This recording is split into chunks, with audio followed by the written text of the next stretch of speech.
Qué distinto son los conceptos de Dios y lo que Dios quiere que digamos a los que a lo que está acostumbrado el mundo, ¿no? Por ejemplo, ¿cuál es el éxito? Una persona exitosa, ¿no? Y el que tiene un buen puesto de trabajo, no importa cómo llegó ahí, ¿no?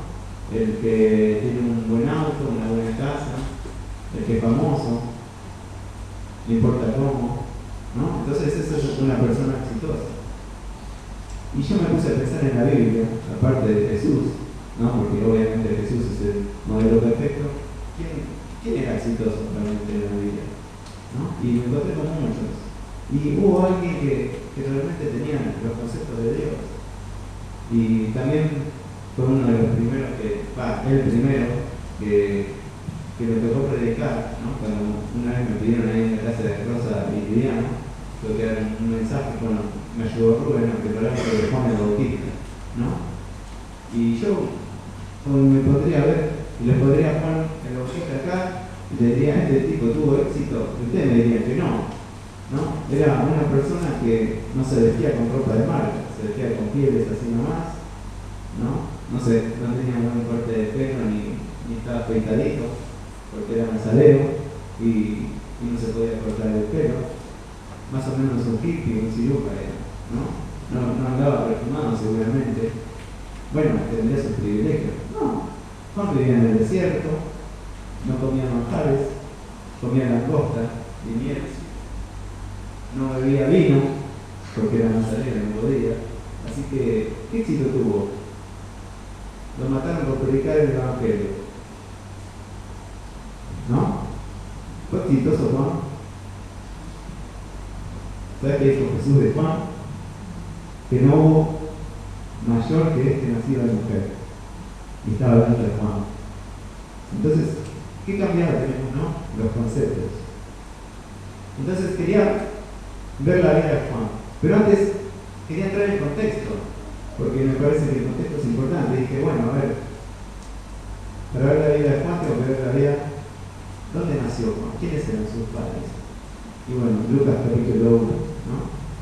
Y en Lucas capítulo 1 se empieza a gestar el camino de Jesús y de nuestra salvación. Espero en estos minutos que nos quedan que Dios te pueda hablar como me habló primero. Dice, hubo en los días de Herodes, rey de Judea, un sacerdote llamado Zacarías de la clase de Abías. Estoy leyendo el verso 5. Su mujer era de las hijas de Aarón y se llamaba Elizabeth. Ambos estaban justos delante de Dios, andaban irreprensibles en todos los mandamientos y ordenanzas del Señor. Verso 7, pero no tenían hijos porque Elizabeth era estéril y ambos eran ya de edad avanzada. Aconteció que ejerciendo Zacarías el sacerdocio delante de Dios según el orden de su clase, conforme a la costumbre del sacerdocio, le tocó en suerte ofrecer el incienso entrando en el santuario del Señor. Y toda la multitud del pueblo estaba orando a la hora del sacerdocio. Y se le apareció un ángel del Señor puesto en pie a la derecha del altar, y se turbó Zacarías al verle, y le sobrecogió temor. Pero el ángel le dijo, Zacarías, no temas, porque tu oración ha sido oída, y tu mujer Elizabeth dará a luz un hijo, y llamará su nombre Juan. Y tendrás gozo y alegría, y muchos se regocijarán de su nacimiento, porque será grande delante de Dios, no beberá vino ni sidra, y será lleno del Espíritu Santo, aún desde el vientre de su madre, y hará que muchos de los hijos de Israel se conviertan al Señor, Dios de ellos. Irá delante de él con el espíritu y el poder de Elías, para hacer volver los corazones de los padres a los hijos y de los rebeldes a la prudencia de los justos, para preparar al Señor un pueblo bien dispuesto. Y bueno, después hay un episodio donde Zacarías se queda mudo y espera el tiempo de que le tocaba volver a su casa, y vuelve a su casa, y termina esta historia en el verso 25. El verso 24 dice, después de aquellos días concibió su mujer Elizabeth y se recluyó en casa por 5 meses diciendo, así ha hecho conmigo el Señor en los días en que se dignó quitar mi afrenta entre los hombres. ¿Quiénes eran los papás de Juan? ¿Cómo se llamaban? Zacarías y Elizabeth. ¿Y quiénes eran? Zacarías era sacerdote, ¿no? Y ahí podemos relacionarlo un poco con nosotros. De dice que somos reyes y sacerdotes, ¿no? Zacarías era sacerdote y ¿cómo era? ¿Qué le pasaba a los padres? Estaban irreprensibles. ¿Qué es irreprensible? Es como una taza sin manija, no puedes agarrarla en ningún lado, porque no tenían de dónde agarrarlo, ¿no? Eran justos delante de Dios, no según su propio parecer, delante de Dios, según la medida y el concepto de Dios, ¿no? Y esto es lo que a veces nos equivocamos, pensamos que el justo por ahí es el que viene, por ahí se porta bien, y a veces los conceptos de Dios son otros.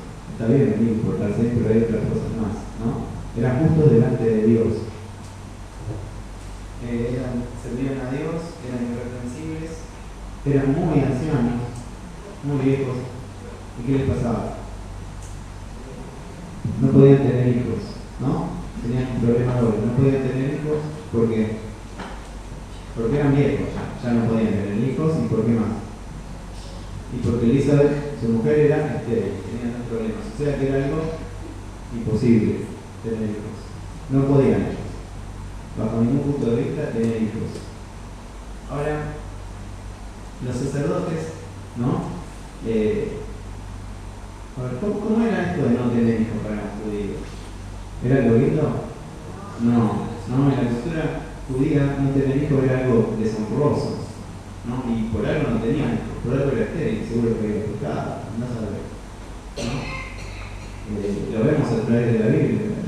Cuando había una estéril y otra no, esa se burlaban, ¿no? Le hacían bullying, ¿no? Así que seguramente Elizabeth y Zacarías sufrían bullying por no tener hijos, ¿no? Aunque parezca gracioso, es así. ¿Qué más? Ella dice: Jehová quitó mi afrenta. Toda la vida tenía una carga, una tristeza. ¿Y qué hizo de malo para no tener hijos? ¿Qué hicieron de malo? Nada, ¿no? A veces nosotros pensamos como que ese algo habrá hecho, Dios no lo bendice. Qué bárbaro, ¿no? ¿Y qué hicieron? No hicieron nada, simplemente no tenían hijos, no podían.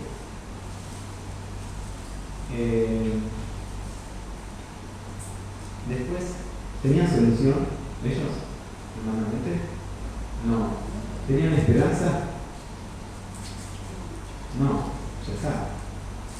Era estéril, no tenían hijos, no tenían esperanza.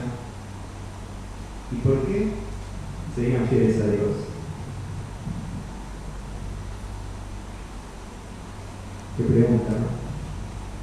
A veces esperamos las bendiciones de Dios y no nos damos cuenta de que es por el Señor que tenemos que estar, no por lo que Dios nos da. Y a mí me pasa. Ellos eran viejos y quizás estaba esperando algún milagro de parte de Dios, o ya no lo esperaban, pero Zacarías seguía sirviendo a Dios. Y en el contexto, para un sacerdote que le haya tocado, era casi imposible que le tocaban el sorteo, y pasaba quizás una vez en la vida, o quizás no le tocaban toda la vida, porque eran tantos que el ofrecer el incienso no era algo que era de todos los días.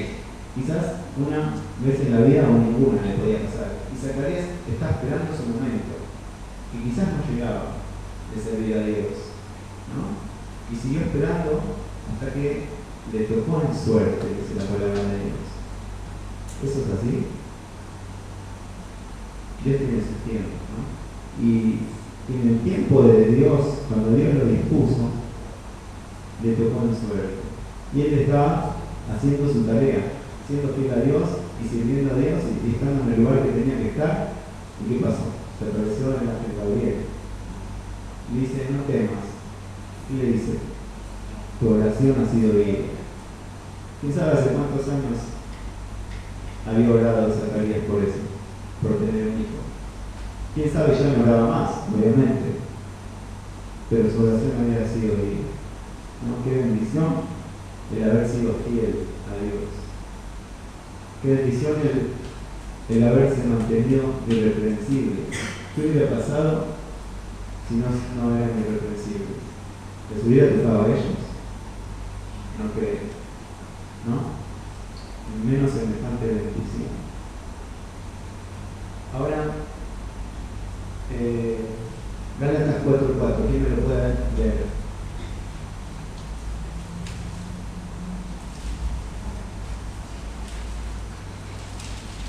Cuando vino el cumplimiento del tiempo, Dios envió a su Hijo, nacido de mujer y nacido bajo la ley. ¿No? Cuando vino el cumplimiento del tiempo, Dios envió a su Hijo.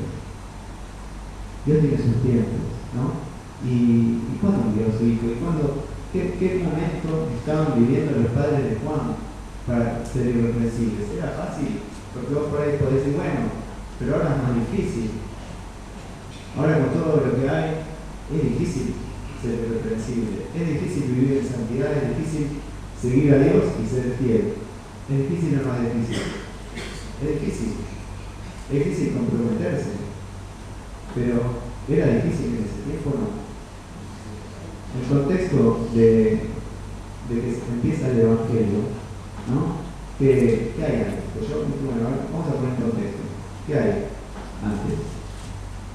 Nada, hay 400 años, si decimos que son los 400 años de silencio, donde no es que no pasa nada en la historia, sino que Dios hace silencio y no envía su palabra, porque Dios estaba enojado. Y puntualmente con el pueblo de Dios, y puntualmente con los sacerdotes.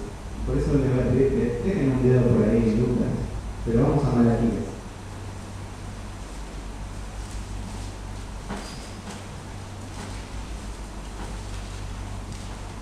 Malaquías 1.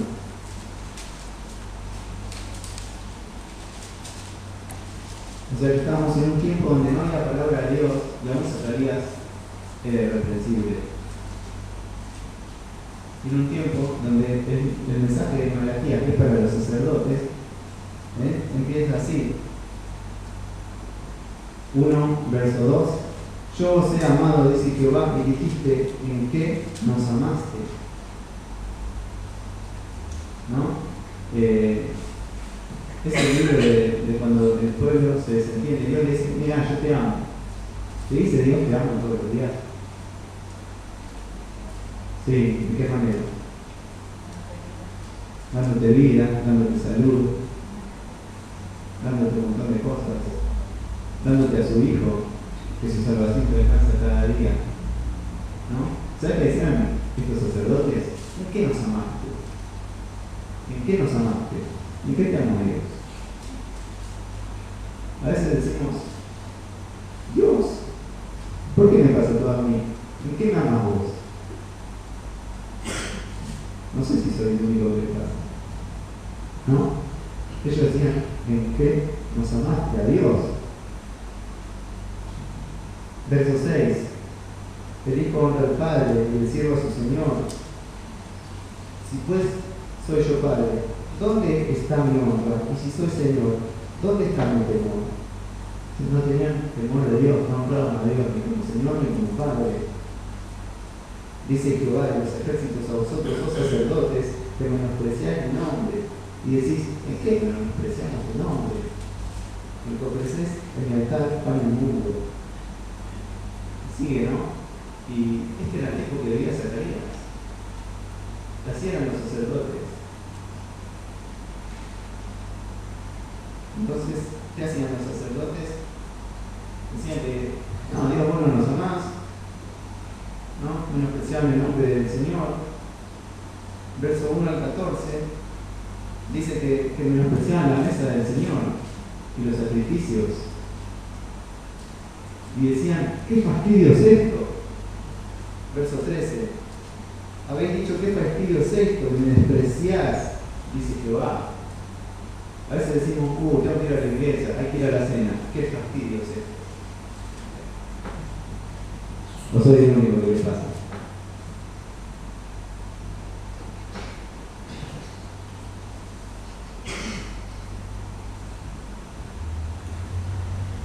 Verso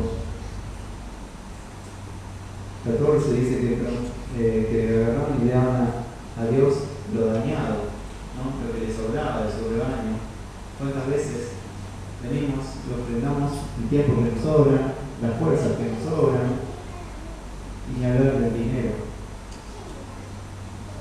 ¿no? Por ahí no trabajás, pero algo de dinero tenés, y a veces lo que nos sobra venimos a poner. Y el Señor decía, ustedes me robaron a mí porque ponen lo que les sobra.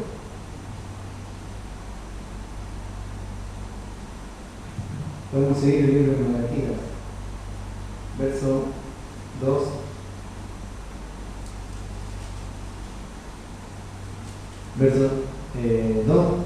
Capítulo 2, verso 7. Porque los labios del sacerdote han de guardar la sabiduría, y de su boca el pueblo buscará la ley, porque el mensajero es de Jehová de los ejércitos.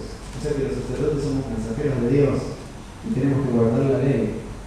Verso 8 dice, mas vosotros os habéis apartado del camino, habéis hecho tropezar a muchos en la ley, habéis corrompido el pacto de Leví, dice Jehová de los ejércitos. ¿Cómo anda tu lengua? ¿Cómo anda tu boca? Sí, ¿cómo andan las palabras que salen de tu boca? ¿Son de bendición a los demás? O a veces somos de tropiezo y hacemos que otros se aparten por las cosas que decimos o hacemos. Somos mensajeros. A veces no hace falta que hablamos la boca para mandar mensajes. La manera que actuamos manda mensajes. Verso 10 dice que eran desleales entre ellos. ¿Somos desleales? ¿Somos una persona de confianza? ¿O somos desleales? ¿Son de confianza?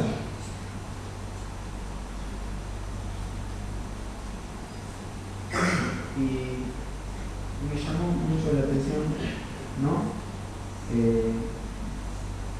Que Lucas haya especificado que Elizabeth era estéril, como decir, bueno, el problema no era de Zacarías, el problema era de Elizabeth. Ella era estéril. Ahora, ¿saben lo que hicieron los sacerdotes? Seguimos en el capítulo 2, 14, dicen que eran desleales con la mujer de su pacto. Dice así, más diréis, ¿por qué? Porque Jehová ha atestiguado entre ti la mujer de tu juventud, con la cual has sido leal, siendo ella tu compañera y la mujer de tu pacto. ¿No hizo el uno, habiendo en él abundancia de espíritu? ¿Y por qué uno?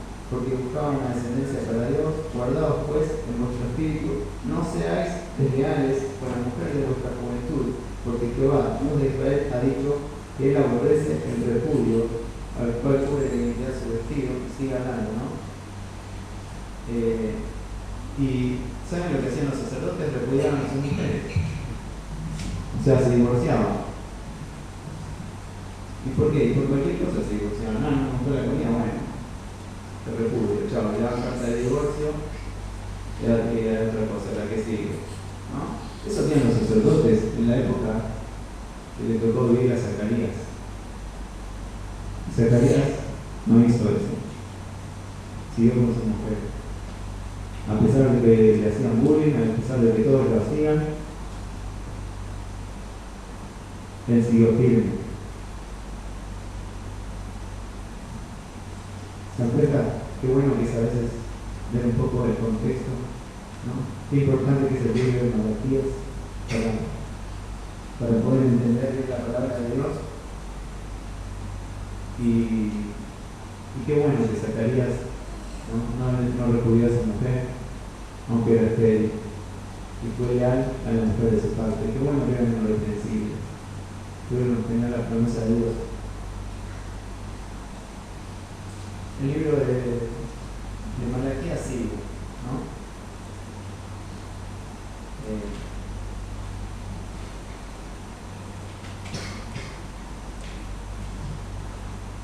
El 17 dice que cansaron a Jehová, ¿no? ¿Y que en qué cansaron a Jehová? Y en decir esto, el que hace mal, agrada a Jehová.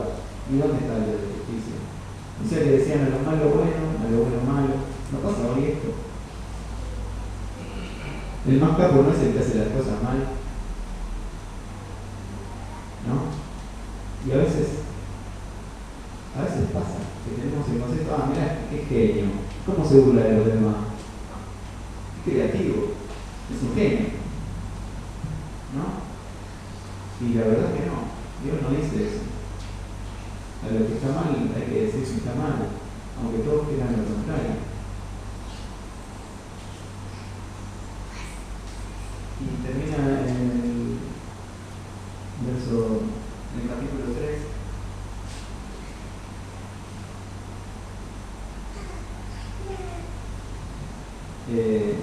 Diciendo que en el 16, ¿quién la puede leer? 3:16.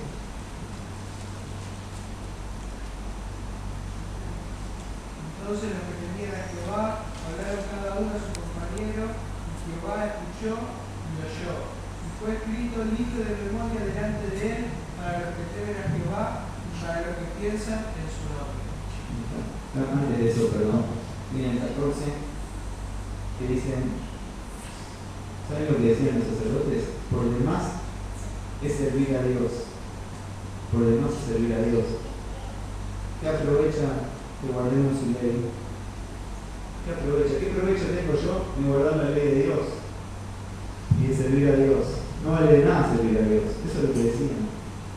Zacarías servía a Dios, ¿no? Y dice que el 16 que leyó Mati, ¿no? Que los que temían a Jehová y los que pensaban en su nombre, ¿no? Hicieron un pacto de agradar a Dios y fue escrito un libro de memoria delante de Dios. Dice que hablaron cada uno con su compañero y que Dios dice, serán para mí especial tesoro, ¿no? Y usamos ese versículo y lo sacamos del contexto y decimos, vos sos especial tesoro de Dios, así nomás, tan livianamente, ¿no? Somos especial tesoro, pero dice, ¿tú quiénes? Los que tenían a Jehová, los que pensaron en su nombre, los que hablaron con sus compañeros y se comprometieron. Esos son especial tesoro. ¿Qué tuvieron? ¿Una bendición material? No, dice que Dios los anotó en un libro de memoria, para siempre, una bendición espiritual. ¿Y qué pasó con Zacarías? Para terminar, ¿tuvieron éxito Zacarías y Elizabeth? Sí. Tuvieron una bendición, tuvieron ver su hijo, tuvieron servir a Dios y ser fieles, y tuvieron a Juan. ¿Quién era Juan? El propósito de Dios fue algo mucho más grande que solamente tener un hijo, valió la pena esperar. Jesús dijo que fue el profeta más grande nacido de mujer, Juan. Juan preparó el camino de Jesús,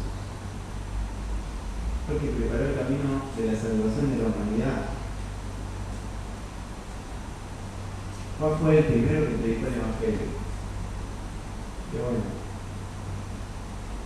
Fue el que abrió la puerta de la gracia. Ya no había que hacer grandes sacrificios para estar con Dios, ¿no? Que había que arrepentirse y Dios te perdona y tiene gracia. Ese era el mensaje de Juan, ¿no? Y a partir de ahí vivimos en la época de la gracia. Qué importante que cambiar un poco los conceptos, no tanto lo necesitamos. Empezar a buscar las bendiciones espirituales y a ser fieles a Dios. Juan era todo eso, no era un hippie que vivía en el desierto y comía langosta, nada más. Valía la pena.